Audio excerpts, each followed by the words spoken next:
Hello, everyone, and welcome to Telling Tales. Here we tell atmospheric stories together through the medium of tabletop role-playing games. It's a Monday night, which means normally we'd be playing Vaesen, Mythic Britain and Ireland, but since a couple of the players couldn't join us this week and we're between arcs, we're having a little Q&A session instead. So if you have any questions, feel free to put them in the chat. We've got some that we've collected ahead of time, but please do feel free to pipe in the chat and we'll discuss stuff. So we should be back next Monday with the next the first episode of the next arc, I think. And on Wednesday night this week is Simba Room. Every Wednesday night into perpetuity, theoretically, is Simba Room. And we also do now a couple of one-shots on weekends every month, theoretically. And the next one is the 15th of July at 3 p.m. BST, and that is going to be Hell Night, which is the second part of our one-shot motorbike month, with the first being yesterday. I ran a Meatloaf-inspired game that I created based on the album Bat Out of Hell. So if you didn't see that, that should be on our YouTube soon. A link to our YouTube will be below this video, as well as our social media, our Discord, which you should join and come and chat with us. And also we can, if there's any more of these Q&A sessions, that's where we collect the questions from. And also our Patreon is linked below. So if you enjoy what we do on the channel, then you can support us on there. I think that's all the promo stuff. So let's bring everybody on. I've got John, Justin, and Steve joining me this evening for chats. All players in the Monday Night Vaesen game, as you will all know. They will all know, Justin. Don't. If you don't get referred to in the street as that's Justin who plays Gale Muslim Forcemark on a Monday night on twitch.tv/TellingTalesRP, then I don't know what we're all here for, to be honest. You are muted on the thing. That was why we started the channel, right? Yes. Yeah. Me and Matt sat down and I was like, Matt, I need this. I need this. I'd never heard of a TTRPG before I was asked to do this as a fame-making process. That's not true. Let's do some questions. Let's jump in first with one from Utred, which was collected from the Discord. I know Utred can't watch us live this evening, but said that they were looking forward to catching up on the YouTubes. I would be interested in you and the players' thoughts on the feel of the game. For me, it's quite different to anything I've run before, including Call of Cthulhu or Cthulhu by Gaslight, which I suppose is the obvious comparison. Interested if you have all had the same experience and what are the closest comparisons in terms of games you have played. TLDR, do you think it's different to other stuff that you've played before? And what would you say is the nearest thing that you've played, I suppose? I think part of the feel for this for me is strongly influenced by the fact that this is not the first system we've played together, and the group has really got a lot of the hard edges shaved off, and we're used to exploring different characters together, and a lot more of the game is spent doing character exploration rather than necessarily because we've got to that point. So I feel like Vaesen is feeling that strongly in terms of how we're playing, in that a lot of, we're really kind of, it's getting to that point. In terms of how the mechanics have shaped it, I think that having the house is really interesting. Having the house be such a kind of interesting whole character in and of itself that kind of shapes what we do, and we have to react to it because of the events that are caused when we open up new rooms and improve it. But otherwise, it's clearly an investigation game, but it does feel maybe a bit more Sherlock Holmesy than maybe a Call of Cthulhu game. Yeah, I think sort of picking up on one of the things Justin said, or like what I thought that he was saying, is kind of that the Vaesen kind of mechanizes part of how we like to play games together anyway. Of the thing of like relationships between characters and every character having something that they don't want the other players to find out about them that nevertheless shapes who they are. Like, it's kind of just a thing that we tend to do to round out the character anyway, and it's a thing that you have to do, so it fits nicely into that. Yeah, it's hard to say whether I would say it's similar to Call of Cthulhu or whether I would say it's similar to how we like to play Call of Cthulhu. But I will say that the overall vibe of, like, in Call of Cthulhu, you're not going to win over a band of pixies by telling them a bedtime story. And in Vaesen, hopefully, we're not going to turn the corner and come upon a cosmic horror that wants to eat our brains. Or if we do, there will be slightly more complexity to it, I guess. So they're similar, but fundamentally different. Yeah, it's an interesting one, because before I played Vaesen, it was obviously the comparison was Call of Cthulhu. So when I was looking through the rule book, it was very much Vaesen is much more structured in terms of if you play it by the book, there's a preparation phase and an adventure phase, and some things are abstracted like resources. But yes, there are more mechanics for things that you just kind of either handwave or discuss, in character, I guess, if you like, in Call of Cthulhu. So initially I was like, well, what is it? Why is it here? What makes it different? And some of it is the same. We still have the in-character discussions. I do like the whole sort of dark secret angle where there are reasons to distrust, if you like, other characters. There are reasons. There are things that are kept hidden. There are things that drive the story forward. So those are always in the background. But I think the thing for me, and that's come through in the last few episodes, I'll try to avoid spoilers, but yes, Call of Cthulhu is usually, it seems, grander in scale. You don't often get a chance to win. Like, winning in Call of Cthulhu is getting away with your life, probably, and some of your sanity. Whereas Vaesen, it's kind of smaller. It's smaller scale. It's more personal. There's more scope for questioning whether what you're doing is right or wrong. There's sort of the interactions of the Vaesen with the world aren't necessary. If you don't listen to Sister Constance, there's flexibility there. They might help some people. Some of them are obviously really nasty pieces of work and will eat, unfortunates. But it's not quite as sort of clear cut as the sort of doom and gloom in a Call of Cthulhu scenario. Having said that, there's always obviously great scope for doing your own thing, and we've played Cthulhu scenarios which are sort of softer and more folklore-y, and you could do something big and grand in Vaesen, but yeah, I think sort of by and large, if you kind of the center of each game is sort of separate in that regard in terms of scale and scope.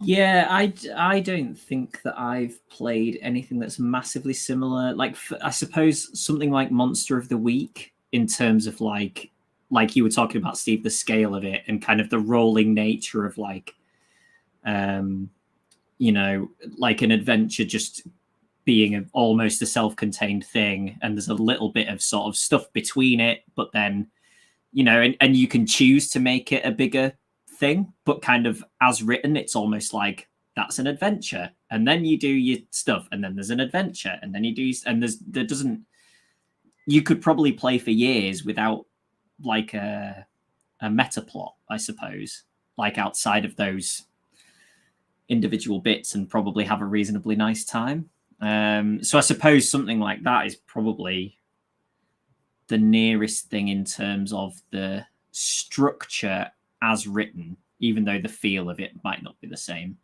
But then the feel of the game is almost how it's run anyway. Like people could be running Vaesen quite, like I picture our thing as sort of like a Grimm's fairy tales almost. Like they're not super dark, but they have an edge where it's like, oh, something weird could happen here, or something, well, it's all weird, but it's kind of like with even the fairies and the pixies, you don't know whether there's something bad going to happen off the back of what they're doing.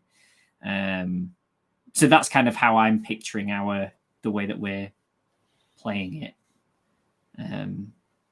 But yeah, I suppose to answer the actual question, I would say something like Monster of the Week, I guess, in terms of the thing. And the way that I ran Call of Cthulhu on here is probably like offshootish, I suppose. Like it just started off as a folk horror. It did get a bit more Cthulhu-y later, but like I was kind of playing it as that. Yeah.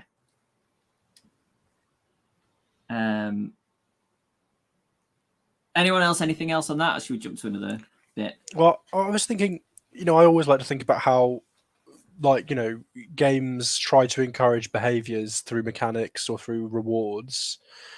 And if we think about how Vaesen changes the way we play, I think it's interesting to see the strong focus on learning things as a mechanism for rewards. So that's a thing we rarely get rewarded for, and so it's probably something that as a GM you think of opportunities to allow and all the rest of it. It made like library use is this kind of like almost a trope of Call of Cthulhu stories, but it doesn't feel the same way as in Vaesen. You spend so much time in libraries trying to glean bits of information from about various bits and bobs, and also the way that you take these minor injuries, quite easily, but you recover them through like NPC and PC relationship building, essentially, which means that even if you don't really normally spend much time doing that kind of role play, you end up doing quite a lot of it, and so you might as well make it. That's part of the game, it's part of the fun, and that really probably does kind of end up encouraging more of that stuff that we like to do anyway, but other groups may do less of. Yeah, yes, it reminds me of Call of Cthulhu and the sanity mechanic where the threat is always that you have what's the thing that you when you lose 5 points in one go, there's temporary insanity or something. Temporary insanity and then phobias, yeah. And it's so they have that set up, but there's never it's always a concern of mine that it's always, well, for me at least, it's not clear how you would play those. So you have this sort of threat on the table, and then it happens. Then you lose sanity for a particular moment. But it's how does that affect the game? And it's Inga, who isn't here sadly, did a wonderful job in one of the in the second arc of the final episode of the second arc. Yes. Wasn't it, I think? Which was, it fitted in wonderfully. It was amazing, great work. But in Vaesen, I think at least it makes it tries to give that element a bit more weight by pushing you to discuss the healing phase, to sort of between characters, to sort of go through it. Then I think it helps make it a bit more real and avoid the situations where you sort of hand wave it and, oh yes, I've got better now, which is always a risk in games, I think. And I think having the wounds as named sections as well means you go, oh, I'm angry, so now I can role play and then if I get hit again, I'm frightened, so then I can change, and it kind of gives you that jump off point to kind of, rather than just being like, I don't know, I suppose it would kind of be potentially on the GM to say it has this effect on you, based on if it weren't a named thing. But equally, it is quite nice to have those Yeah. sections where it's just like, you are tired now, or whatever, and then I think you did a great job. There was one that I remember from when Justin was. It was you did a roll to discover some sort of information. I think either I don't know whether you must have pushed a roll, and I think you Normally, chose frightened. It was for going into the sewers, and sometimes I look at the named the conditions and go, why are you going to get frightened? Trying to push a roll to research information. But the way that Jonny, that you led into that with, you've realized what could go wrong. You've realized, the depth, the horror of the situation. I thought it was a great touch, and suddenly it made all sorts of sense. So, yeah. I think it'd be interesting to have a few more options on those. And I mean, Free League also likes to have these fairly stripped down, clean character sheets, but that was something I'd be interested in seeing more of. Like maybe half a dozen options, and you have to kind of cycle through them, so you can't always pick the same ones each time, because otherwise you end up just being angry all the time or something like that, because it feels maybe like or whatever. Because Hopeless seems pretty rough, so I wouldn't pick it immediately. But yeah, you know what I mean? Yeah, absolutely. Cool. Let's jump to so Uhtred asked another question, which is also something that Justin kind of hinted at in one of his questions, so I'll link them. The Year Zero engine and how it fits with this sort of game. Uhtred said, my group have mixed feelings on this and are either loving the swing you get or find it difficult on the basis of loving a heroic character, I guess, and are comparing with Blade Runner, which mathematically is about the same but gives a different feel because of less dice. And Justin, you said, having tried a lot of these Year Zero systems, does Free League succeed in making each system feel different? So I think Uhtred's argument there is that they don't feel necessarily that it does, but players in their group do. I would say that Vaesen is like the base Year Zero system, right? Like there's not really anything special. Like it's one lot of dice. So it's not like... Do you know what I mean? Like there's no additions that make it the Vaesen system. The advantages, whereas like with Alien, the advantages are advantages are different. The way they do gear is a bit different. Like the trauma doesn't really have an interaction with anything, does it? Normally, dark secrets are in lots of things, but the trauma doesn't really do any mechanical things, does it? Yeah. No. So that's kind of a flavor to it. See, I always think of Tales from the Loop as the standard vanilla Year Zero, but I guess I don't know. You might be winning me over with Vaesen being the more stripped down, because in Tales of the Loop you also have relationships with NPCs which affect certain things that I can't remember off the top of my head, whereas Vaesen doesn't have that. I wasn't even necessarily thinking of that. I was basically thinking of the number of sets of dice that you have, because I know in is it in Mutant you get like 3 sets of dice. Yeah. Alien, you have 2 sets of dice that are for different things. So I would say like anything, Tales from the Loop as well, I would include as like a base one where you've just got 1 set of dice that's kind of skill plus stat and doesn't have almost that dice mechanic that sets it apart, is kind of the thing that that's what you're saying. of. I mean, you have the same set. You have the same sets of dice. They don't just don't differ mechanically in terms of their, like, whether you get successes or failures on specific dice. But yeah, I think that we've just talked about like the kind of wounding system. I haven't been playing this, but I haven't particularly thought that anything was off with the system, really. I'm wondering whether Uhtred was, in terms of when they mentioned heroic characters, the thing that we have discussed a lot, jokingly, is you can have all the dice in the world with the Year Zero system, and it's still not a surprise when you roll nothing at all. So in terms of library use, the number of times we've gone into the library stocked with books all about Vaesen and not found anything. Even with 8 or 10 or more D6s, it's kind of, that's an interesting one. So I don't know whether that was the angle of Vaesen it doesn't necessarily make you feel like a heroic character. And there's also not really a mechanic, like obviously you can push, but there's nothing that you can do to secure a success. And like, because it's just, I mean, we haven't tried sacrifice yet. But because it's a 6 or nothing, there isn't. I don't think so. So all you can do is add to your dice pool. You can't even make it so that a 5 or a 6 is a success. Like some things in other games, it'll be, you can lower that threshold. You can't change the threshold in this. It's like if you don't get a 6, that's it.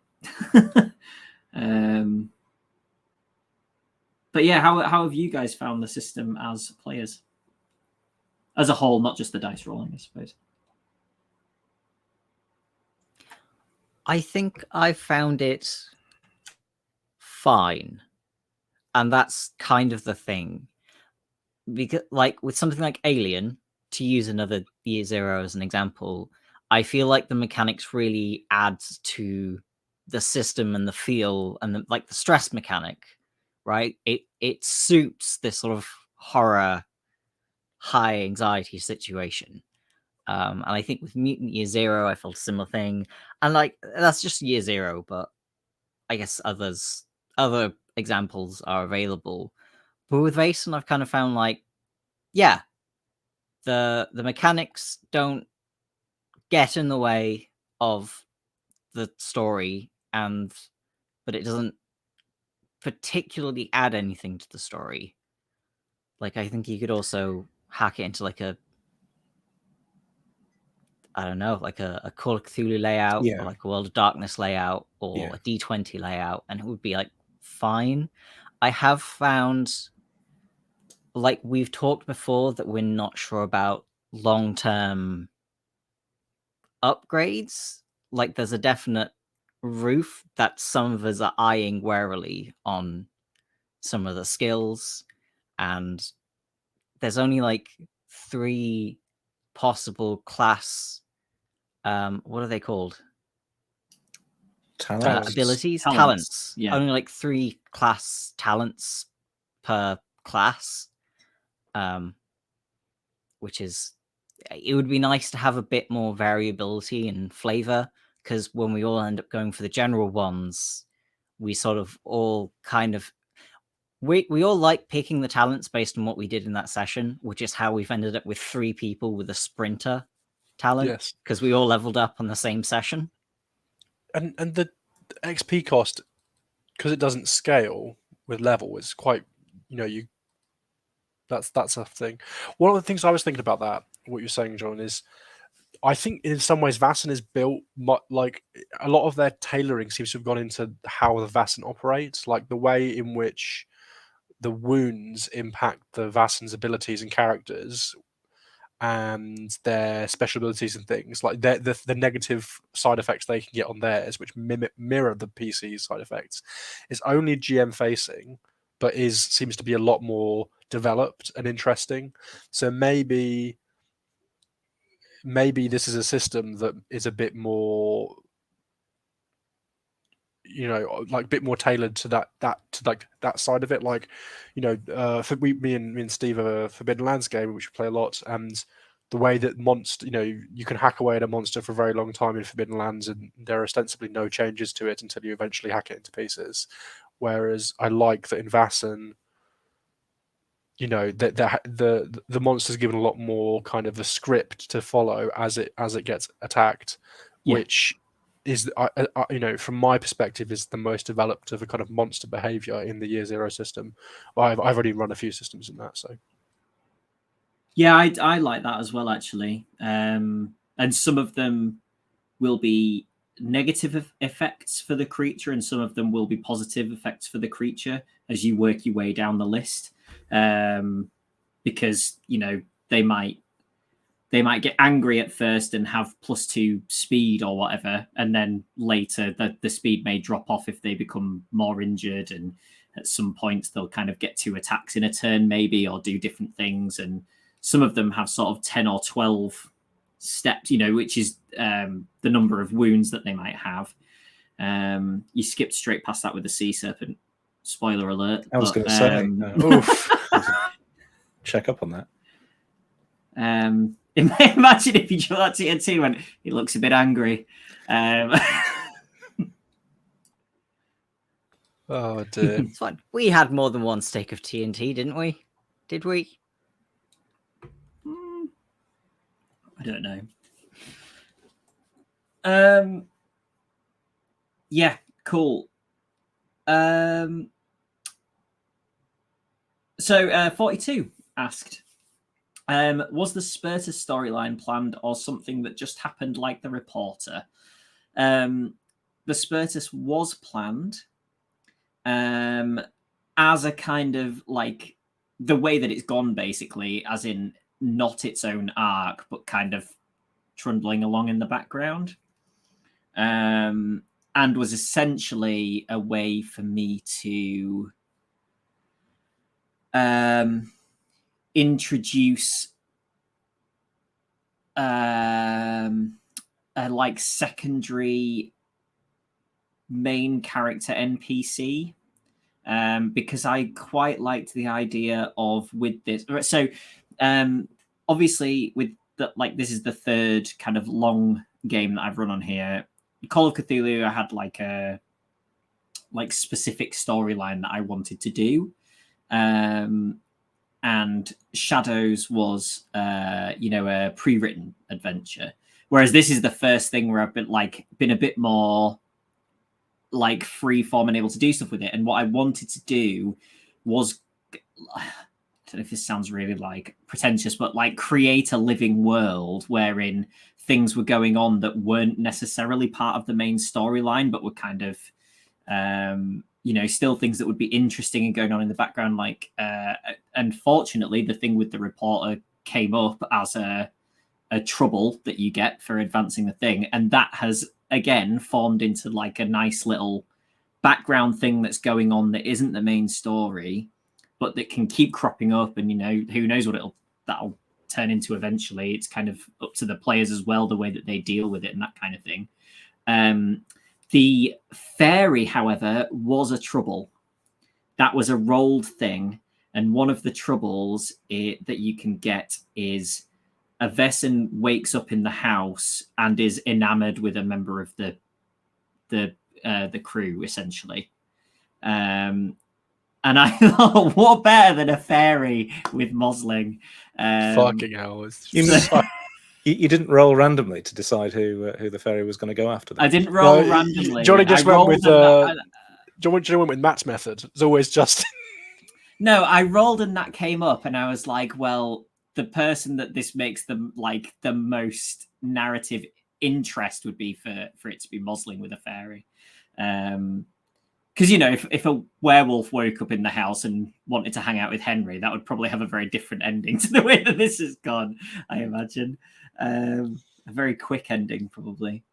Chased by 2 werewolves, that'd be... 2 that you'd know of. There's always a non-zero chance that you're being followed by a 3rd werewolf. I think that was a quick answer to that question. However, it's kind of led into Uhtred's other question, which is, how difficult have you found writing your own mysteries? Have you followed the guidance / random tables in the book? I have followed the guidance in terms of the way that it sets out sort of the creature and the consequences if you like the timelines of stuff. I've kind of at least noted that down and then kind of been vague with it. So when I ran Vaesen offline for another group, and that kind of helped me iron out the creases, because the first one I noted all that stuff down and I was kind of rigid with it because I was feeling out the system and how it worked. So I think by the time I was running it on the channel, I'd got a little bit more kind of lax with it. But I did have with the red cap one especially, I had a kind of day one that the red cap isn't found, this happens. Day two that the red cap isn't found, and you know, I kind of had that noted down. I've kind of had a similar thing with the sea serpent as well, where, you know, there was kind of an escalating thing that was happening. So it does help with stuff like that, and even just making you think about the just making you think that day on day, or not necessarily every day, but you kind of want an escalation in order to kind of force things to happen. Well, not force, but, you know, kind of force naturally things to happen for the investigators, and not just be able to sit back and say, yeah, it's fine. Just keep reading these books. Yeah, just run off to the library. Yeah, that's the old Cthulhu staple. Just keep praying, keep praying away, keep praying the Spurters away. But for the Spurtus, I mean, that's worked. Has it though? Has it though, Jonny? For now. The random tables, I think the only random table I've used is the trouble one. And aside from that, I kind of I'd had a very vague idea, or like, I knew that obviously the red cap was the first one, that was a properly planned thing. And then I kind of flipped through the books and went, oh, the Pixies, and that's, you know, because it was like the first adventure was done, the second one didn't need to be linked in any way, but then it set up kind of the hook for the sea serpent with James's brother having said that he'd seen something, and it's that kind of rolled on, which was nice. But I basically was kind of looking through the books and just deciding which Vaesen I wanted them to face next, and then I kind of wrote a story around deciding those how to torment us. Yeah. But what I also quite like about Vaesen, because there is essentially not a power creep, because you can still roll no successes. Like, this is if this were a Dungeons and Dragons game and I had pitted you against essentially like the Tarrasque in the third arc, you would have all horribly died. But because there's like, you know, it's not just here's some hit points for this creature, you know, and like you can only do so much damage to it per turn. It's like, it's a bit more freeform in terms of, if you can come up with a different way than just shooting or stabbing this thing, then great. Dynamite. And that's kind of, but it's kind of the expected way around it. Like, it gives you the capability to have a fight with a creature, which obviously you did with the red cap, but also there's the whole thing where you can find out beforehand ways to do things more damage, and you can find out ways beforehand potentially to completely avoid the conflict. And there's all this kind of thing of like, yes, you can fight it, but you can also not fight it if you want to and still resolve the problem, at least for most things. I've got a little side note about Free League systems. I love the way that Free League sometimes designs, like, you obviously roll lots of dice and you get successes and failures and the rest of it, but they often design the GM mechanics to work the same way. In this one, what I loved was the dynamite having 8 success dice of damage, so it could do up to 8 damage, but it's more likely to do 0 damage every single time. And it's a bit like there's a thing in Forbidden Lands where you get different poisons, but the poisons just give you success, like chances to roll damage in the, you know, of poison, and it's like there's no guaranteed successes even for these. Sometimes, you know, Felix just puts these things in and goes, you know, like it could just not. It's very likely to just not work. and that reliance on like the fact that the tools are also as unreliable as the players and don't have like fixed set. You know, it will do at least this much damage, or yeah, you know what I mean. Yeah. I think is is just such a crazy choice that the Well, the yeah. year zero system has. I think it can be really fun, but it's so chaotic. It's so much chaotic energy being injected into the game when that Yeah. happens. John, it wasn't like fall damage in Simbaroom. Isn't that the same thing? I I don't I don't remember doubt it. because my It makes character sense. has master level acrobatics, so it almost never comes up for me. yeah. I'll need to go back. I'm sure there was the absolute mad chaos going on with when Steer was falling down cliffs. I think there was the thing, like when Steer was falling down the cliff. Yeah, it was a chance of either he would just bounce in his full plate armor and be totally fine, or we would scrape him off the floor and then carry on to find his mysteriously mustached brother further down the road. Yeah. Yeah, so Vaesen, the thing I do like about going back a bit, the what they do specifically in the Vaesen book is the countdown and catastrophe sort of framing for their pre-written adventures, and the fact that they do have, like, if the party does nothing, if the party just sort of goes and sits in a field, these things will happen. Person A will have a row with person B, person C will go off and try and discover something. And yes, you were talking about living world. It's really nice that their pre-written adventures for Vaesen do tick over, and if you just sit there like a lemon, things will still happen, which is really quite nice. Yeah, I do really like that. I have a slight aside question for Vaesen. Partly coming out of my thoughts of writing, and you. Okay. Part of my this thought started when I was talking about the experience cap and hitting like a level cap, and how we get one experience for identifying a Vaesen. And then I started thinking about when Jonny is writing and he's flicking through the book and deciding which one he wants to do. And I'm like, well, eventually he's going to run out. But here's the question. If we go to, I've got a really good example, but that's probably spoilers. If we go to a small village and people are going missing, and then we find out that it's pixies, is the identifying the Vaesen for filling out pixies in our Vaesen Pokedex, or is it for going, that's what that is? It's identify a previously unknown Vaesen, right? Though, isn't it? Yes, it is. Yeah. It is. Okay. Yeah. So if pixies appear again, you don't get an XP for figuring out that it's them causing Pokedex the version. problem. Yeah. Yes. So eventually we will stop gaining as much XP, and eventually we will start slowing down. Or I have no doubt that at that point Jonny would just make up Vaesen. So it's just yeah. There are new books coming out. Yeah. And endless lore from the humans' crazed imaginations. And I have a number of folklore books that aren't Vaesen rule books where I can go, yeah, that one, and I'll make up some. Yeah.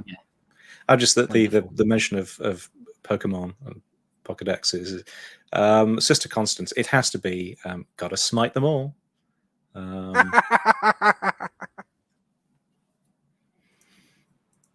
She is a smiter. Is a great character. 42, almost. We shared similar. God, dynamite them all, yes. Again, I'm really disappointed by the lack of. We haven't made nearly enough Holy Hand Grenade jokes. I'd like a scorecard on how well we dealt with each Vaesen, because Redcap, okay, pretty good. Pixies, I thought was on the money. Sea Serpent, I reckon we fluffed that. That was like a C- in my book. But I thought that it went great. I'm disappointed that we didn't collapse the tunnel on the thing. So it is one of the very worst things that's in the book, and it was your third time dealing with something. When you draw the Hungarian Horntail, I think you did reasonably well. I am wondering whether spoilers, I guess, but yeah, discuss that in the next arc. That's fine. Go on, Steve. You said it you now. can say. Well, if you haven't watched everything, then turn your volume down for a minute, maybe. Well, I'm just wondering whether the consequences at the end of the last episode are due to the actions we took in dealing with the sea serpent. Did the sea serpent have friends? You know, have we now caused? Is there going to be some war between sea and land? Are we going to be invaded by The Great Sea Serpent Revolt of 18? Yeah. Are you proposing that Jonny would not only send a sea serpent after us in our 3rd arc, but also in our 4th, 5th, and 7th? Well, you dealt with 1, so now we've got to see how you get on with 2. Yeah. Serpents all the way down.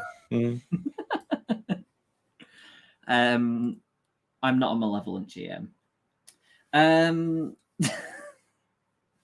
Just capricious? Yeah. Not benevolent though either. Like, yeah, I'm precisely fair. Maybe. I'm looking at more questions. Okay.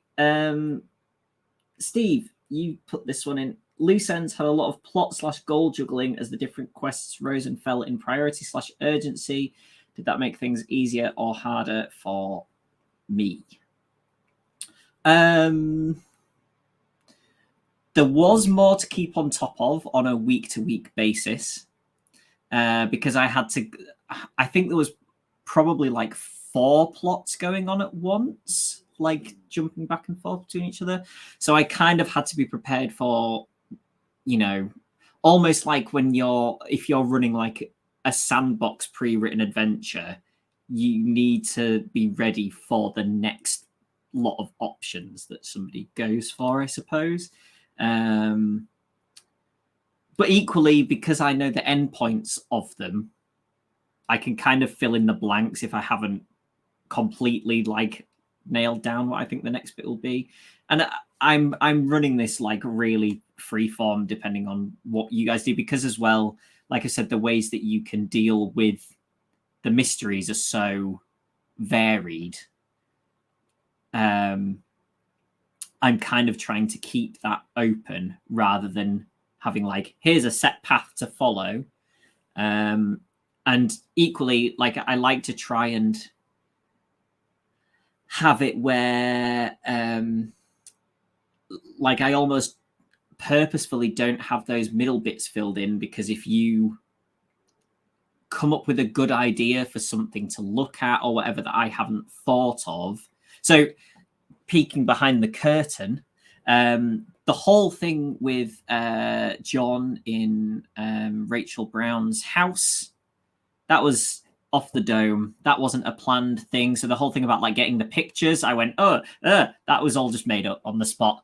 And I just thought that like I knew who the people were, but like you finding that information out in that way, I hadn't particularly planned that, you know? So it's like I'll have these things that there'll be some evidence of, but I don't necessarily know what the evidence is until you might decide to do, and I'll go, oh yeah, that's a sensible way for you to have done that. So we'll reward you almost with this information in that way, because that's like I'm doing that a reasonable amount with things. So I'll have facts, and the way that you find them out might not be planned.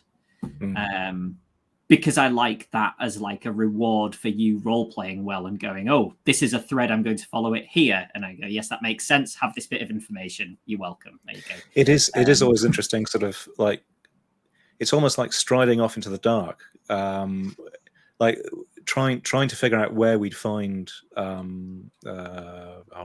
names. Rachel Brown. Yes. How to find her. And that was a total sort of stab in the dark moment of going up to talk to Gladys and try and elicit bits of information. So the whole going to the theatre, and then that was really just, well, I hope Jonny has something planned for this. Step off. And luckily there was a platform there. So yeah, it's an interesting experience. It's really fun. Just sort Good. of, yes. I guess it's like a trust game, really. Just kind of hoping that we're all working together in a vague forward direction. I think that's the way that I'm trying to run it. Is like I said, like you come up with something cool, and I'll hopefully give you something cool back, and that's kind of the. I've got the end point and a couple of facts in the middle, and everything around that is pliable to a group storytelling exercise, essentially. I did like that whenever we made sort of major progress with one thing, another thing would blow up. That was always, yes, that was entertaining. And the escalating sea serpent always there. Yes, yeah. Surprised the journalist didn't turn up at a really inconvenient moment, actually. But he's busy writing about the sea serpent at the moment. He's busy because his assistant's a werewolf.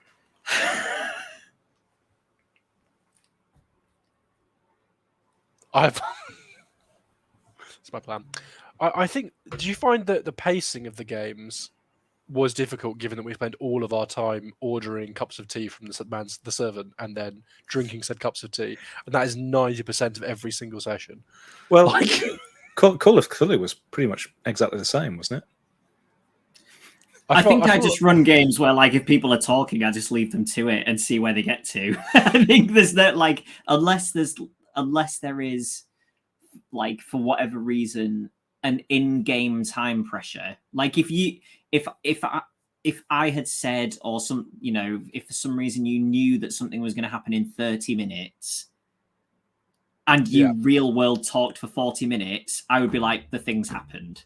But like, if it's like at some point in this day, I want this thing to happen, and at breakfast you start talking and you have a 30-minute real-time conversation, like that's fine.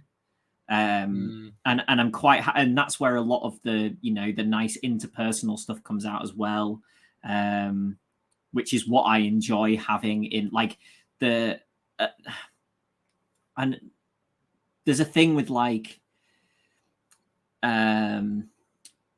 TV series and things like that, where the further on you get, the more what the TV series is about just becomes a backdrop to the interpersonal stuff that's happening. Like anything, whether it's a sitcom or like a horror TV show or anything, like really, once you get past season like 4 or 5, it's about the people and their relationships with each other. And, are you saying we jumped the shark? Yeah. But yeah, do you know what I mean? It's like actually what's going on in the background is interesting and like great, but equally, if you don't have the interpersonal stuff, anybody could be playing any character, and it wouldn't matter. It would be the exact same. So I like to just let those conversations play out when they're happening, unless, as I said, there is an in-game reason for you to not have the time for that to happen. And equally, because I'm not specifically trying to run an 8-game season, like it. We finally broke that. The pacing almost doesn't matter as much because I'm not trying to keep you along like a schedule. And like I joke about it, I wasn't really trying to do like an 8-game session, but that just ended up. And then in the third one, I was like, I do really want this to be another 8 sessions in Call of Cthulhu, but. If it had run into a 9th, I wouldn't have been bothered. I think we ran slightly long on the 8th, but equally there wasn't a jump off point, and then the next one would have been a half-hour session. And so, yeah, I think I've found like I don't try and keep on top of pacing really. To answer your question, I suppose that is the answer to the question, is that I don't really like when a conversation comes to an end, I'd be like, okay, well now this is happening, or what do you want to do now? And or I'll have something ready, but I'll wait for the conversation to have ended before that, like with the end of the last session, the knock on the door and the letter coming. Like I waited until your conversation was done, or like almost done, and kind of had it slipped in towards the end of the conversation, because it didn't need to happen before that for the storytelling. Yes, that was quite a long-winded answer, I think. I think the Spiritus it's been a great ploy is the wrong word. But in terms of providing an in-world and an in-game drive like a ticking clock. Spiritus was, because we all knew that it was like initially it's like, how long have we got? We don't know. And then we went back to London, and that was fine. And the time when we decided, oh, it'll probably be fine, we can probably leave it overnight, we'll just get some sleep, it's all fine, nothing will kick off.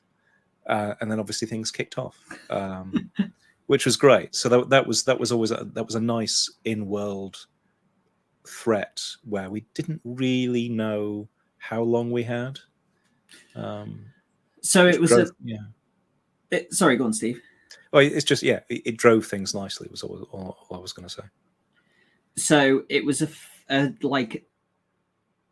slightly funny thing with the Spiritus story, because I had two storylines that were going on, which was that Gladys had the Spiritus, and there was that storyline going on, and there was also the Gladys secretly has a crush on Lady Spence, which becomes less secret as it goes on. And originally, my plan was kind of to have almost to have it be too late for you to save Gladys.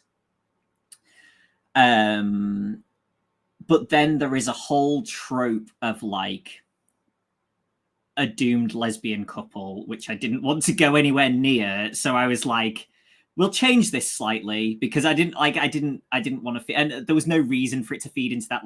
Your consequence already happened by what happened in the thing. I didn't need to make it worse than that. And I was like, that's fine. It can stop there. Something bad has still happened. And you realize now that because what I wanted was to kind of put in that your inaction has consequences, right? That was kind of the thing that I wanted to get across with that. And I was like, that gets that across. I don't need to go any further with it and go into this whole trope. They can go away and, maybe be happy. Who knows? I'm not going to spoil anything, but yeah, I kind of realized, because they were two things going along in parallel, and I hadn't put the two together. And then I went, oh no, I don't want to do that. So that's I was like, this is consequence enough. Yeah. Because as well, it was wasn't a consequence for anything that she'd done. So it was a consequence for the player characters. And it just works as a lovely reminder that, yes, clocks were ticking, we can't just do nothing or pontificate endlessly, which was good. I mean, arguably, the only thing that Gladys did wrong was trusting the previous woman that she had fallen for, which also doesn't really help with the trope an awful lot. So, yeah. Yeah. Yeah, Johnny, you Sorry. bigot. No! Yeah, that wasn't my intention. But you haven't found out about the other person properly yet. That's the other thing. Yeah. I'm so looking forward to that conversation. Yeah. So many twists.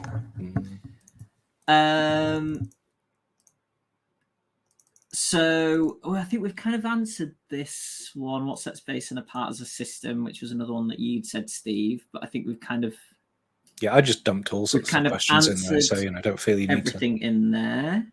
How have you found Vaesen in terms of character development? We've partly answered this, but do dark secrets work in practice? Are they enjoyable? Do they change play? Are they useful to the GM? Who wants to go first? I think we're not really far enough along to answer questions about how much dark secrets affect.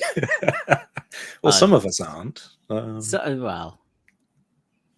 I kind of went with a fairly basic, I figured, you people would have all sorts of intricate, melodramatic backstory. So I thought I'd go with something nice and simple, nice and light, just to get the ball rolling. But it's been very, because it's like Taken 3, and this is a fascinating thing. This is why playing for a longer and extended period is really quite nice, because we've gone through 3 arcs now, and it's really only towards the end of this one where things have started coming out from Sam's character. There's the hint of something there that he's mentioned. Sister Constance's behavior. There's obviously the fairy aspects, what's gone on there. So it's taken us 3 arcs to even start hinting about some of these things. So it's interesting how, I mean, you can't do a car crash reveal in the first arc of every week somebody unburdens themselves. That would be silly. So I think it feels like we're kind of playing it at the right sort of rate. The thing that I really like about the deep dark secret system is that there's also a trauma, which is supposed to be the thing that gave you the sight, basically, or was the first time you saw the sight. And for some of us, those are interconnected, such as Henry, I'm guessing. But for others, they're not, and the trauma kind of acts like a nice red herring. Because am I right in thinking the fairy thing is your trauma and not your dark secret? Yeah. So we haven't even touched on Gale's dark secret yet. I think I've mentioned it like several times because it's such a it's a secret that that is so Muslim. It's just like you have mentioned it on numerous occasions. And I'm just like, I'm not. As I've said many times, Mosling is just like a prick who writes down people's weaknesses and stores them in a ledger, which one day either Jonny will give to an NPC who will use them against us, and everyone will like constantly that session hit Mosling with a rolled up newspaper and say, "Don't do this." Or why did you do this? Or one day Mosling's papers will spill out everywhere and it will just say, like, I think Bonneville's got an ugly chin. And it will just be like, you're just not a nice person, Mosling. And everyone will go, we already knew this information. Like, I thought that's was just a role-playing quirk. That's amazing. No, it's and I'm sure for Mosling it is like a secret activity, and it is certainly dark, and it is certainly something, it fulfills all the criteria, but it's nice and I think I randomly rolled that. And I was like, yeah, this will be a character I can make. I can make this character. I can make this character. Oh my god! But I agree. Like, one of the things that's different about Vaesen is that it has those traumas rather than, I don't know what it is in the other ones. I know in Forbidden Lands it's a pride. I don't know if Alien's got one, but there are other things that you can have that fulfill. They normally have dark. You normally have a dark secret. Yeah, you have your personal agenda in Alien, which changes each act, doesn't it? Yeah. But I like the trauma. I like what I like about the trauma. Like, what I like about the trauma is that it is traumatic in that it is something that it is something that is supposed to be genuinely upsetting for your character, and I think that that's a really interesting vulnerability to add to characters, to have a thing that they are deeply wounded about, and very humanizing in the case of Mosling, and who needs all the humanizing you can get.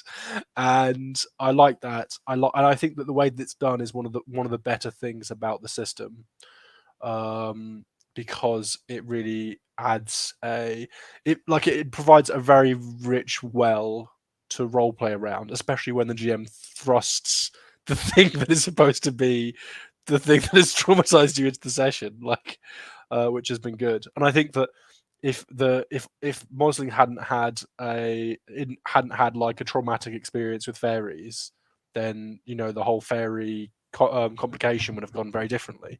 I think that was something that was really enjoyable to play, and hopefully was enjoyable to watch. Yeah, I mean, I may have chosen a fairy, but I probably would have just picked something at random that, without the fairy thing, I'd have been like, oh, what would be the most interesting thing to appear in the house? and it just so happened that because you had that, it was the fairy. So yeah, just like for me, I've really enjoyed having them there, and you know, like obviously, I mentioned that Inga's had kind of appeared, or like something to do with it had appeared a couple of times. Steve's has obviously shown up. Bees and Sam's are yet to make an appearance, really, or like have any effect on anything. So yeah, it's nice to just have. I think the way that the whole rule system and the book and the way that it tells you to do things works just gives you a lot of nice jump off points for things. And like if you are an inexperienced GM or role player, that is good because it gives you a little bit of anything for you to grab onto and run with. And you know, maybe like people, if it was their first game, they would like focus in on those things a bit more. But equally for us, as you know, a little bit more experienced, we can weave them in a little bit and kind of have them crop up. And yeah, again, it just helps create that kind of feel of a living world as well. You've each got your own things that can impact on the group. And I feel like a lot of RPG systems kind of hint at that kind of thing, but I feel like it's maybe easier in this to weave them in without needing to drag a massive thing into the story.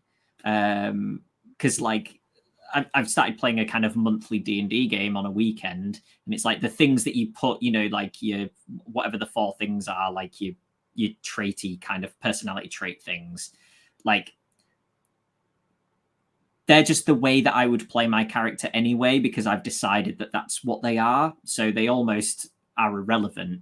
And actually, I feel like the dark secret and the trauma and those kind of things are a bit more thematic,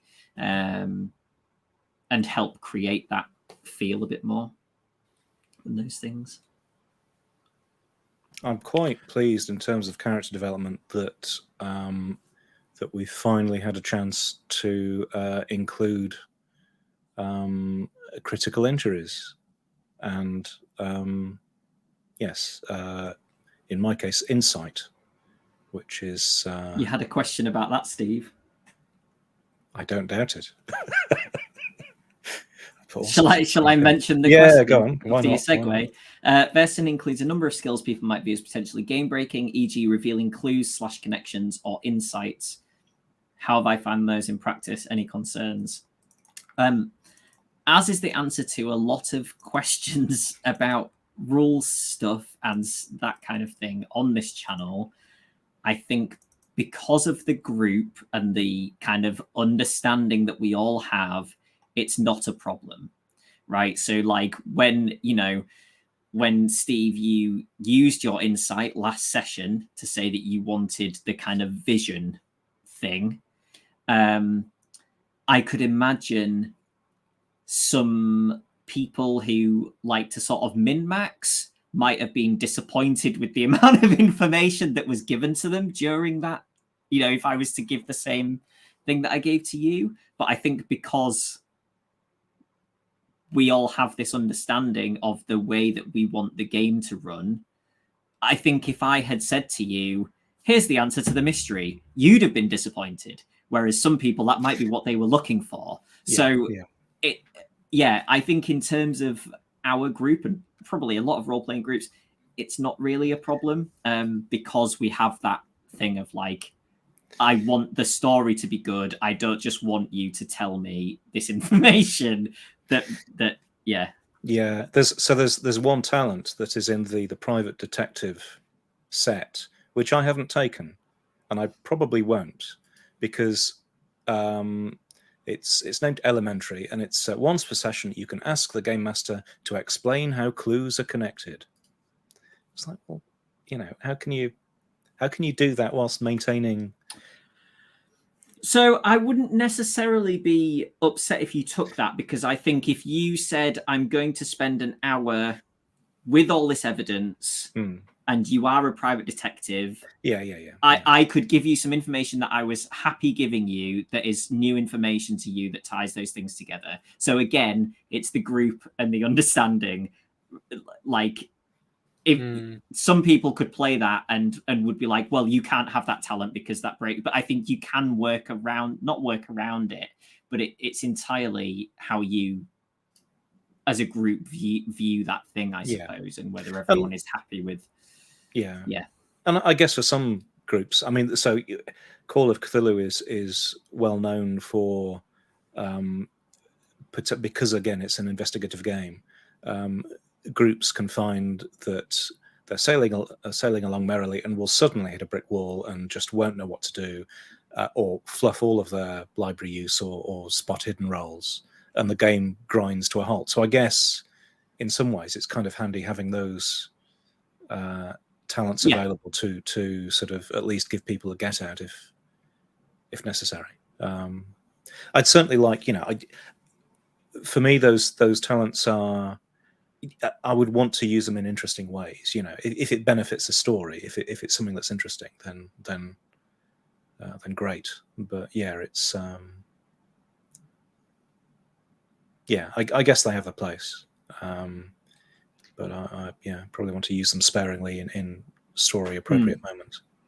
Yeah. I thought that it was also nice that the way you used the insight in the last session was one that you used at the end of the mystery, which is largely because you only got it at the end of the mystery. But like, there's a difference between doing it right at the beginning when you've got like, you haven't even looked at stuff yet, or like right at the end. And you kind of more did it as like is there anything we missed? Which I think is also quite a nice way for the GM to maybe slide something that they'd laid down that we haven't picked up on yet. And I think, it's that. Are you using it to win the game, or are you using it as another tool for collaborative storytelling kind of thing? Yeah. Yeah.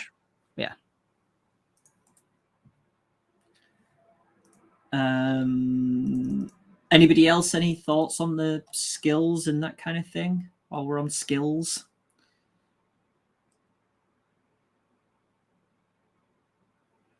It's not that many of them. Yeah, it would be more. I think we've all said at times that we were kind of hoping that there'd be more talents available in the expansion book, the UK. Yeah. But again, we can go off and come up with some, I guess. I was going to say, if any, like, I'm more than happy for if you say that you want a talent that, and it's comparable to something that's in the book but isn't in the book. Like, we can deal with that. That's fine. Yeah. Are you all getting reasonably close to like stat cap? No, but I think if we like, I think we're getting to the point where we're very good at the things that we want to be very good at. Yeah. Or we have a lot of points in the things that we want to be very good at. Yeah. And if the thing is, if the game continued on forever, we'd all be like 4 in medicine, 4 in learning, 4 in observation, 4 in jiu-jitsu, 4 in I think that as the game goes on, the character's abilities become more homogenized or more homogenous because you've all put points and everything, and the talents, none of them, I think, they're quite situational things. So I think you tend to kind of go for more skill points overall because you use skills a lot.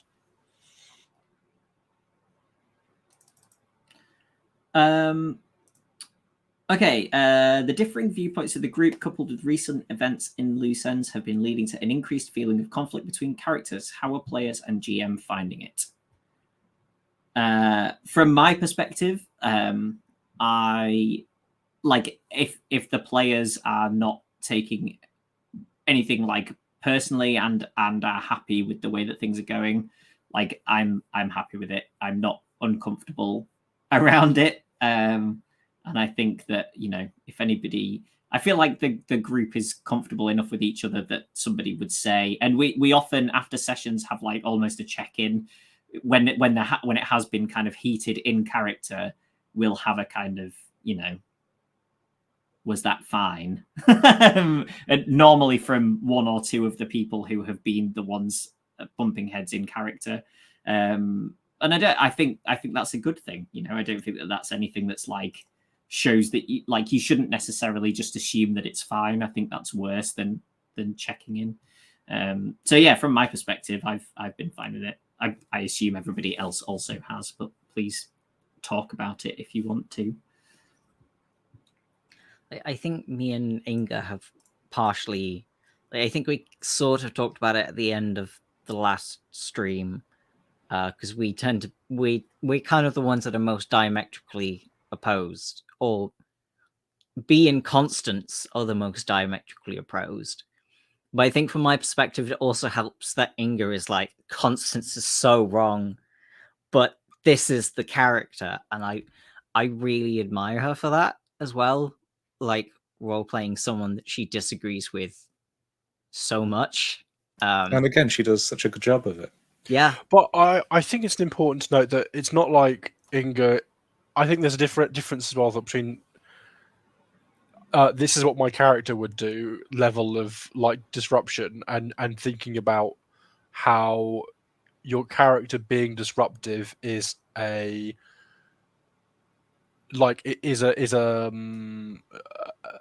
role-playing kind of experience that goes two ways and Yes. is as beneficial for the person that you're like. It's a collaborative thing rather than going like you could have a thing where it's not derailing. Yeah. It's reinforcing, and I think that that Inga's not even been playing role-playing games for hundreds of years, like some people have been playing role-playing games for hundreds of years. What are you saying? Didn't John do the vampire thing? Where John did the role-playing as the vampire? No, Oh, that 1,000-year-old Diary vampire? thing? I have Exactly, I yeah. have role-played So, vampires. Yes. So John's role-played vampires for thousands of years. So I think it's really good that. Oh, look what it's you've very done now. impressive that You've caused it's very impressive that Inga has been able to do that so deftly. But generally, it's I think it's a lot of it is having played together a lot and yeah, that kind of thing. There is definitely yes, a line that we've been dancing near in terms of that between being in character and sort of obstructive in character to just screwing the game up. I've played in other groups years ago where yes, people would just go, my character's going to do this, and sticks a knife in the adventure. It's done. Yeah. Fuck it, right? And to the extent where it completely killed the mood. And it's like, well, there is no point continuing that. Well, we did continue, but essentially at that point, these people would not be in a group together. These people just would, at that point, go their separate ways.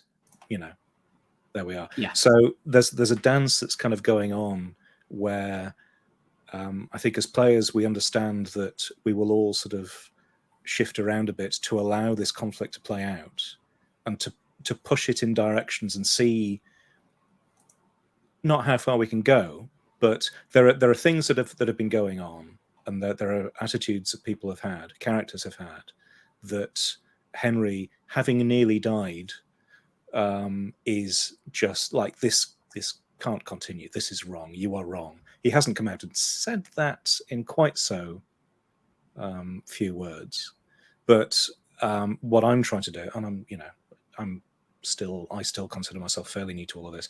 I'm trying to kind of push Henry's agenda now, with him having gone through the changes he has, to make what he's experienced meaningful and to try to push back in ways that he hadn't previously. Obviously, there's going to be a balance that goes on. I'm hoping that in future arcs we will learn more about Sister Constance's background and so on, and this will lead in an interesting story direction. But yeah, I think it's great. I think we're very lucky to have a group of players that can sort of balance that with a story that plays along and keeps things fed as well. So it's I'm really enjoying it so far. I think the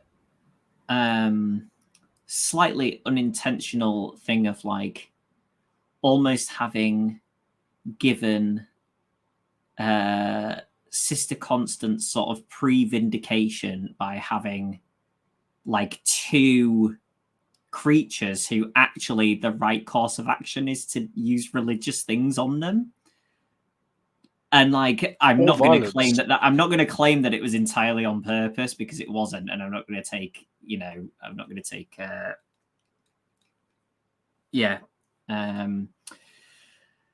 but yeah, I think that has sort of been interesting in the fact that if that hadn't happened, you'd have been able to say, well, there's no proof that any of this stuff works, and actually, it's like, oh, she stabbed this thing with a crucifix and it went away. And now that she's been hanging around the church, she's kind of okay as well. Yeah. So that's actually accidentally worked quite well, I think, in terms of like fueling that fire of discussion between, rather than her just getting rid of her faith and going, well, this is a different thing and this is obviously real and it doesn't line up with any of my previous beliefs. It's like, actually, she's got that there as a backstop for that stuff, which has been quite interesting to watch. Yeah, both of those annoy the hell out of B. Just for the record.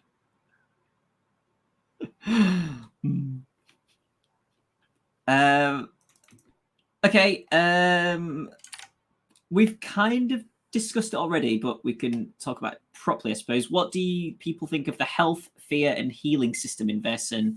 Do the characters feel fragile, and how does it compare to Call of Cthulhu? The fear we haven't discussed, I suppose. Steve?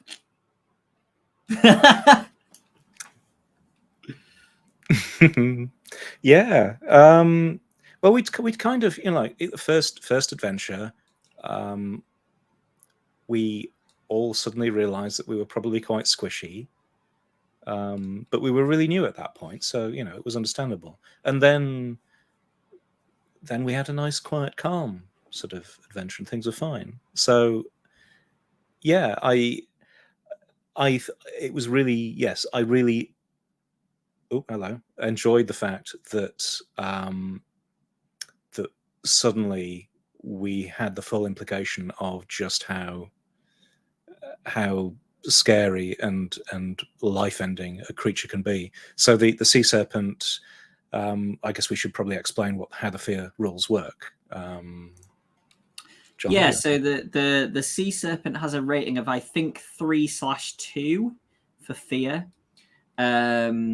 So that basically means that when the investigators see it, which I took to mean see it properly for the first time, they roll a fear check, which is against logic or something else. No.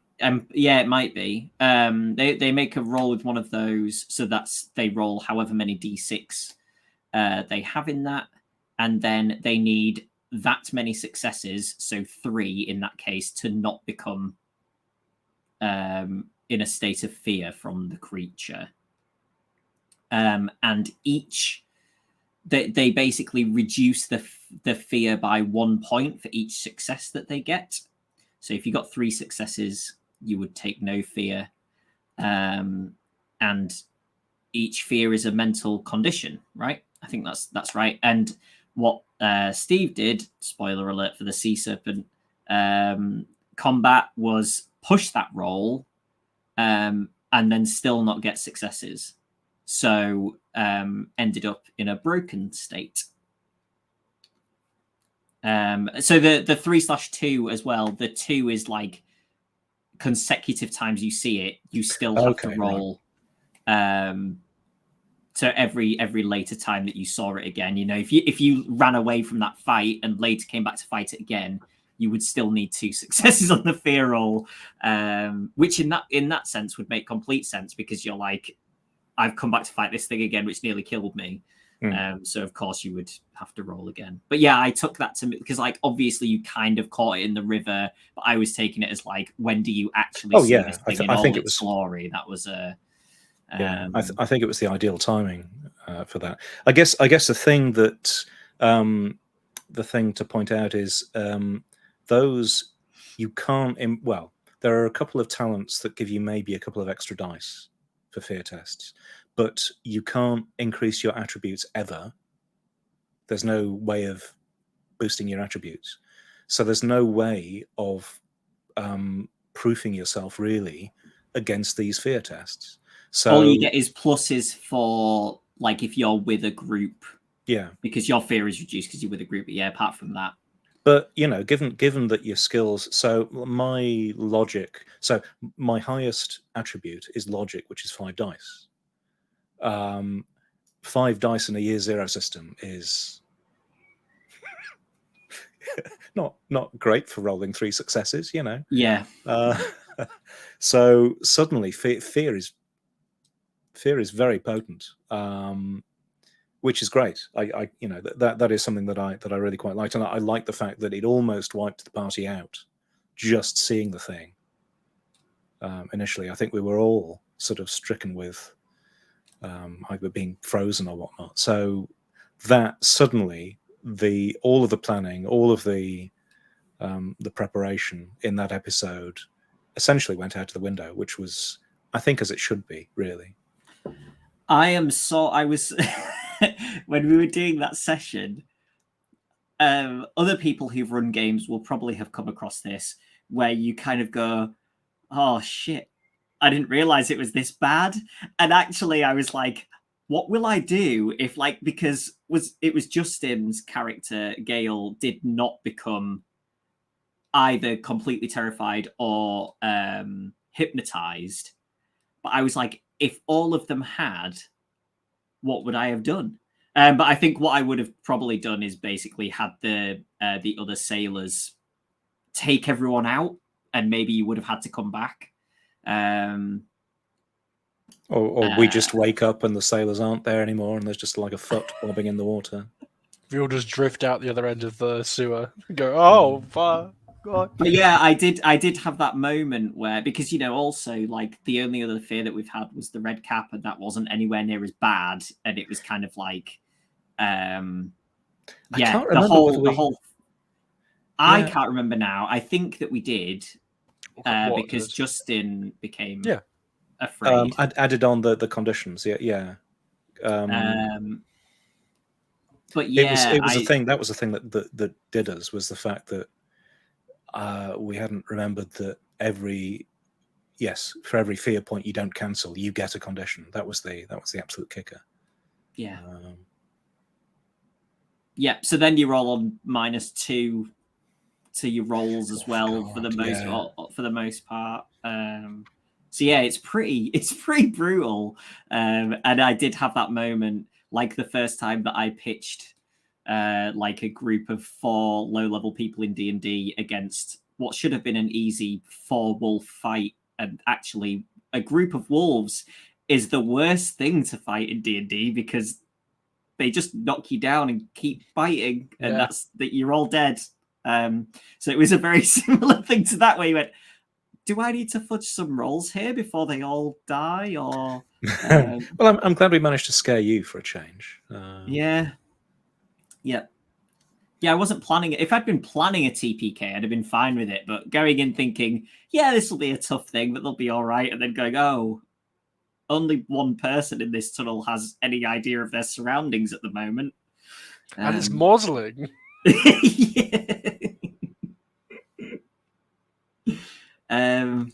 Yeah. Does anybody else have any thoughts on the health, fear, and healing system? And do you feel fragile as characters or people? It's up to you. Well, I can't comment about as people, but as characters, I don't know. It's hard to tell, because as far as my character is, we've either had scary sewer dynamite, almost TPK, or what was for B quite an easy gunfight where she didn't get hit in any way. Mm. So, I guess we'll just have to find out, Johnny. Your time will come. I think Mosling feels invincible in most situations unless there's a fairy involved, but that's mostly because of his upbringing and class. like he did like Yeah. just like it'll all turn out fine. Like it always does. I am untouched by life in my life as an author of books on railway and road infrastructure. When you just come across a haunted train or something, that would be. I can't wait for Mosling's follow-up book about the sewers of London. Yeah, it's good. It's good. Cool. I think the only thing left that we've got in my notes is another Steve question, which is there anything about Vaesen that you'd change? Short of adding in more talents to the book, I suppose.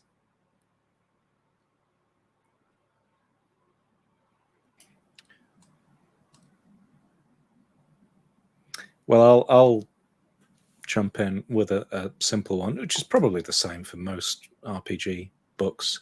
The layout is weird. Trying to find some Every things. system we play. And the thing is, if you're reading it offline and you're not actually wanting to find things out in a hurry, it's kind of okay. But as soon as you're looking for fear tests or healing or stuff like that, it's never in the place where it feels like it should be. So some 4-dimensional all-knowing index would be kind of nice. I kind of feel like there's no right way to lay out an RPG book. There's a lot of wrong ways though. Yes, yeah.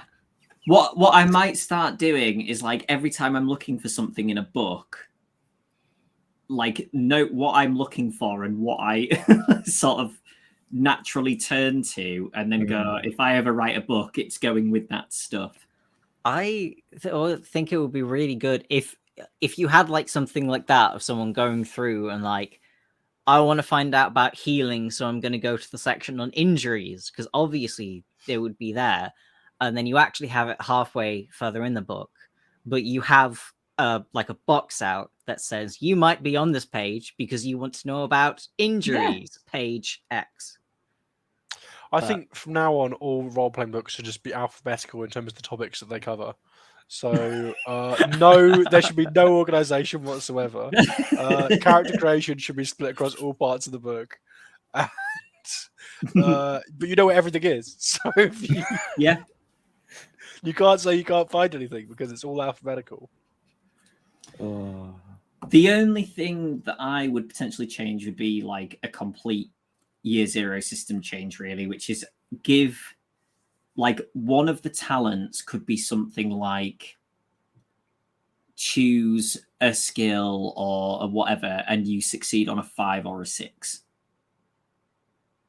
Like that kind of thing, to just be like actually reduce that threshold of what you need, and it makes it from it makes it twice as likely, right? Like from a 6th to a 3rd chance of you rolling a success on that thing. Or add like the year zero already has these kind of dice upgrade things where you improve d6s to d8s, and then things over a 6 get additional successes. So right, add in like what in Forbidden Lands it's artifact die, which are d8s or d12s, and then give you stagger, like something like that, which would ratchet up your chances of getting successes. Would be you could have done that with your with the advantage, rather than it being extra dice. You could say you roll a d8 on this instead, and then that's like your. It's still not infallible. I have to point out, having rolled. No, of course not. Dice, yeah, but it does help. Those ones, the artifact dice in Forbidden Lands, are quite expensive upgrades. They're usually sort of 3 steps down on an upgrade tier, or they're magical items or things like that. So you feel like you've earned them, and they feel like they have a definite,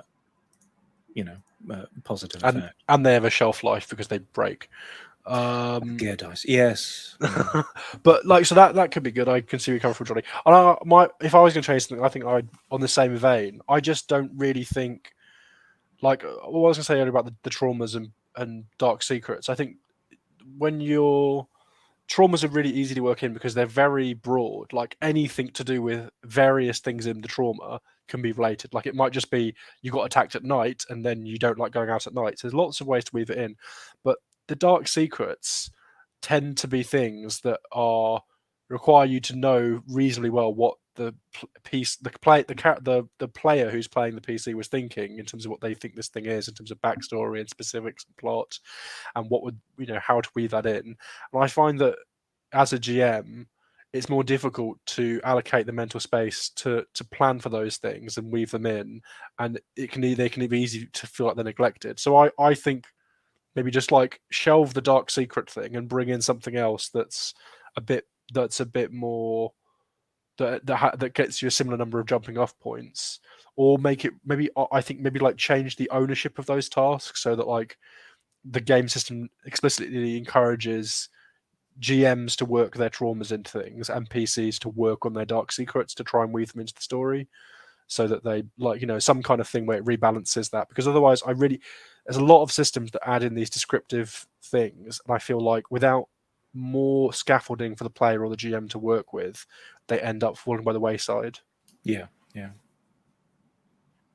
One thing that I have liked is I think there's more than one of them, but the talent that Sam has for hooks that basically lets him create a contact. That's created a couple of really fun NPCs and interactions. I forget, was the captain a player creation, or was the captain just your creation? That was me. Okay. And it was off the back of from the boat that Justin had gone to, the Gale had gone to investigate. Yeah. So it was the guy down by the river that was fishing, not the one that was taken, but the one that that Hooks went to speak to. And then there was, I've forgotten her name already, but the woman in the pub. The great character. That, what I call it, that Doris. Hooks was friends with. Yeah. But Seems I like like how he just turned up and she was like, you need to talk to this person and this person. Yeah. Yeah, that was really nice. Yeah, that was handy. So that's quite a nice thing, and like for somebody else to have to come up with a name, it's always positive when you're a GM because there's so many names, and yet only so many names. So that's a cool thing about this, and is giving a little bit of creation power actually to the player. Yes, because a lot, the whole agreement is essentially, I want to do this, can I? And who do I find there? So actually having them go, I'm going here and this person's there that I know, that's like a nice trade-off that allows you to, allows me to give, have a conduit to pass information that I want to disperse to you for the good of the story. But equally means that I don't have to plan that as well. So it's a nice little, it doesn't feel like, it feels quite well planned in that it doesn't feel like it's forcing me to give more away than I want to, in terms of that control that a GM has over stuff, but does just give you that little thing that somebody else can do. And, Sam probably likes that he's created 2 characters that are in this world, and you haven't killed them off yet, which is nice. You haven't been back to Bodmin in a while. Oh, this is true. I think, did he get that after the first arc? Because I don't think he created anybody in the first arc, did he? I don't think so. No. I think he got it fairly near the start of the. It must have been the start, maybe just between the first 2 arcs. Yeah. Also, as a general thing about this storyline and stuff, I'm really enjoying it, and I'm enjoying the sort of free-form nature of it, like I said, versus the other things that I've done on the channel. creating more characters but not having to hold them all in my head all at once because you're moving to different places. Like, that's quite nice, because with Call of Cthulhu, I kept the character count really low on purpose to like give them all 100%.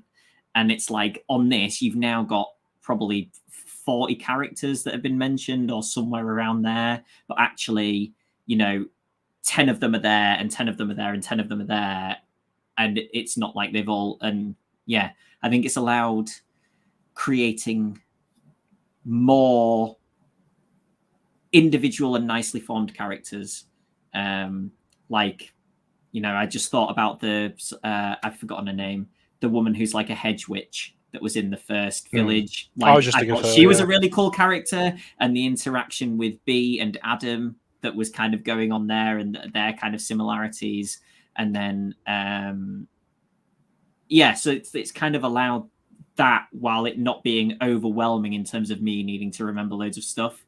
We'll have to throw a big party and invite all of our clients and just. Big that'd be that's such a good plot, like a kind of like an anniversary of the society, and we invite all of our contacts and then shenanigans, murder mystery, mystery or something, or no, it will be a murder mystery. All right, that's Jonny. what I'm telling you. So beware. But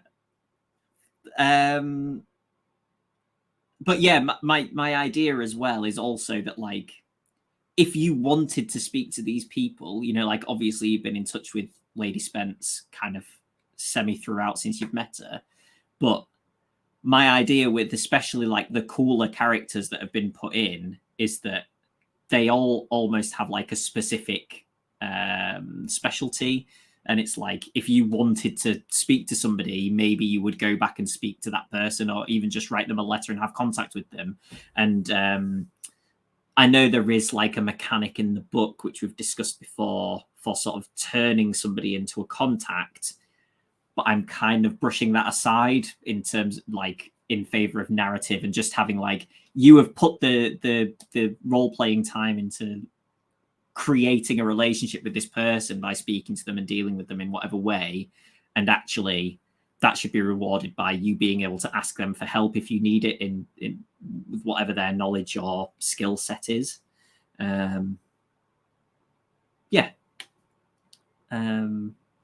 don't really have anything else to say. I'm really looking forward to, yes. Well, presuming that Ben isn't a werewolf, it'll be interesting to see how where that contact relationship goes. I've been enjoying it immensely. I think it's been a really nice sort of balance of mechanics and story, and just sort of freewheeling creative stuff. And yeah, it's just been really, really fun to experience. So yeah. Good. I kind of feel like it's really like kind of hit its stride in this, what is almost like an interim arc, because it's a bunch of things all coming together. But I feel like that's worked really well in terms of pulling a bunch of stuff together and almost pulling the group together a bit more as well. And kind together, apart. Well, yeah.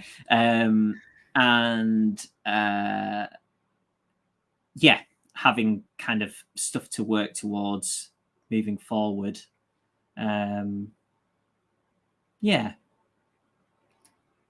Yes, I'm enjoying it. I'm going to put you on the spot now. Do you have a title for the next arc? Nope. Well, that's no good. It's never that easy, Steve. I've already been told off for my episode title for the last episode, so I'm going to think hard about the arc title. I've got a question for viewers at home. If you've made it this far, should these roundtables be called GMQs? No, just put it out there. I think it'd be a good title. Got some pushback from my fellow colleagues. Well, it's not it's how recognizable, how globally marketable is that particular. Does it resonate with our core audiences?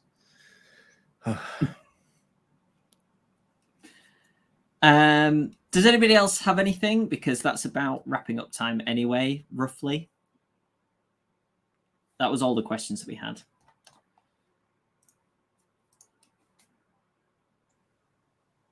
Don't Everyone think I happy? have anything else. Cool. We will be back next week, I think, for the first episode of the next arc, which is titled TPK Will They or Won't They? It's not.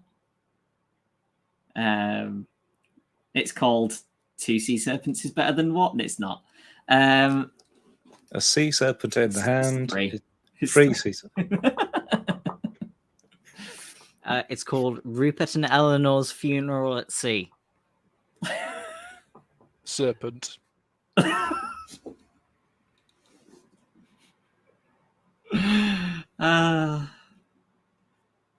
For more like this, oops, all sea serpents.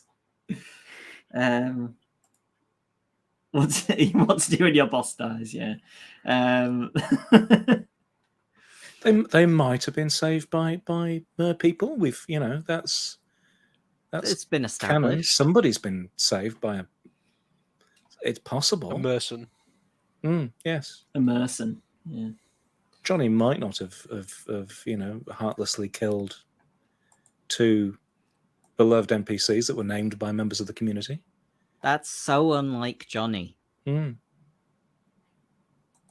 That, like, look, there's only literally one time out of 2 games that I've run where I've killed 2 beloved NPCs at once who were your bosses. And in the other game, you didn't have bosses. But let's just brush this aside, right? I mean, technically, in the first one, you only killed one of them. Spoilers. Oh yeah, yeah. You're right. Yeah, the other one was just sort of driven out and taken away. Yeah. Yeah. I'm not sure whether we're heading in the right direction or not.